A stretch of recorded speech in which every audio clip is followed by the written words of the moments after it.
ایک روایت میں آتا ہے ایک مرتبہ حضرت عمر رضی اللہ تعالی عنہ حمص تشریف لے گئے، وہاں حضرت سعید بن عامر رضی اللہ تعالی عنہ گورنر تھے، تو حمص کی عوام کو جمع کر کے حضرت عمر رضی اللہ تعالی عنہ نے ان سے پوچھا کہ لوگوں بتاؤ تمہارا گورنر کیسا ہے؟ تو سب نے کہا کہ ٹھیک ہے، وہ نیک دل گورنر تھے۔ ایک شخص نے کھڑے ہو کر کہا کہ باقی باتیں تو اس کی ٹھیک ہیں، لیکن ہمیں ان سے کچھ شکایات ہیں۔ حضرت عمر نے فرمایا بتلائیے کیا شکایات ہیں؟ وہ شخص کہنے لگا کہ ایک شکایت تو یہ ہے کہ فجر کی نماز کے بعد سابقہ گورنر بیٹھ کر ہماری شکایتیں سنتے تھے،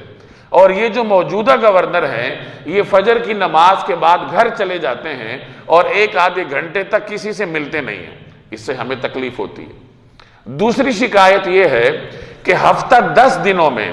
ایک دن ایسا ہوتا ہے جس میں یہ دروازہ بند کر کے گھر میں بیٹھے رہتے ہیں، کسی سے ملاقات نہیں کرتے، اس سے بھی لوگوں کا حرج ہوتا ہے۔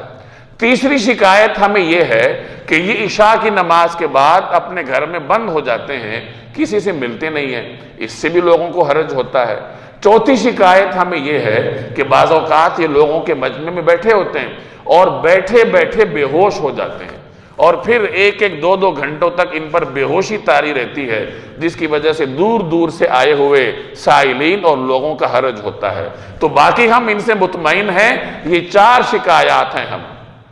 تو حضرت عمر نے گورنر سے فرمایا کہ جواب دیجئے۔ تو گورنر نے عرض کیا کہ ان کی 4 باتیں درست ہیں، میں ان کی وضاحت کر دیتا ہوں۔ وہ فرمانے لگے کہ جو پہلی بات ہے کہ میں فجر کی نماز کے بعد 1-1.5 گھنٹے کے لیے گھر چلا جاتا ہوں، تو اس کی وجہ یہ ہے کہ میری بیوی بیمار ہے، وہ گھر کے کام کاج نہیں کر سکتی، تو میں روزانہ فجر کی نماز کے بعد اپنی بیوی کے لیے، اپنے بچوں کے لیے گھر میں کھانا بناتا ہوں، اور میرے پاس اتنے وسائل نہیں ہے کہ میں کوئی ملازم رکھوں۔ یہ کون کہہ رہا ہے؟ یہ شام کے علاقے حمص جیسی گورنری پر فائز گورنر کہہ رہا ہے کہ میرے پاس اتنے وسائل نہیں ہے کہ میں کوئی ملازم رکھوں، اور بیوی بیمار ہے، تو گھر کے روزمرہ کے کام کاج کرنے کے لیے مجھے کوئی 1-2 گھنٹے چاہیے، تو میں فجر کے بعد اپنی بیوی کے اور بچوں کے کام کاج کرتا ہوں۔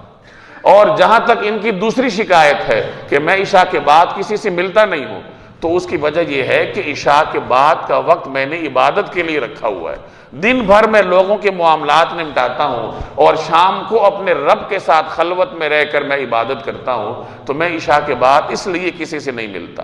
جہاں تک تیسری شکایت کا تعلق ہے کہ ہفتے میں ایک دن ایسا ہوتا ہے جس میں دروازہ بند کر کے گھر میں بیٹھا رہتا ہوں، کسی سے ملتا نہیں ہوں، تو اس کی وجہ یہ ہے کہ میرے پاس ایک ہی لباس ہے،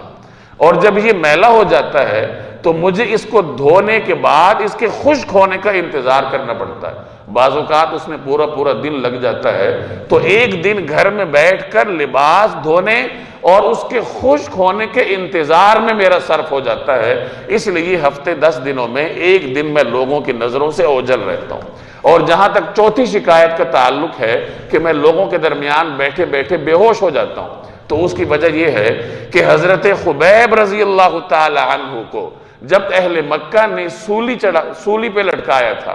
انہیں سزائے موت دی تھی، تو وہاں میں ان کے ساتھ موجود تھا، تو مجھے کبھی کبھی وہ منظر یاد آ جاتا ہے، اور پھر مجھے خوف ہوتا ہے کہ اگر قیامت والے دن اللہ نے مجھ سے یہ سوال کر لیا کہ جب تم وہاں موجود تھے تو تم نے ہمارے بندے کی مدد کیوں نہیں کی، تو اللہ کے اس سوال کے خوف سے، اس باز پرس کے خوف سے میرے اوپر بے ہوشی طاری ہو جاتی۔ تو یہ حضرت عمر رضی اللہ تعالی عنہ کے گورنروں کا حال تھا کہ اس طریقے سے سیدنا عمر رضی اللہ تعالی عنہ ان کا احتساب فرمایا کرتے تھے کہ احتساب کرنا، محاسبہ کرنا، یہ ایک ایسا عمل ہے جو انفرادی طور پر انسان کو درست راستے پر گامزن رکھتا ہے۔ یہ ہر آدمی کی ذمہ داری ہے کہ وہ انفرادی سطح پر اپنے اعمال کا جائزہ لے۔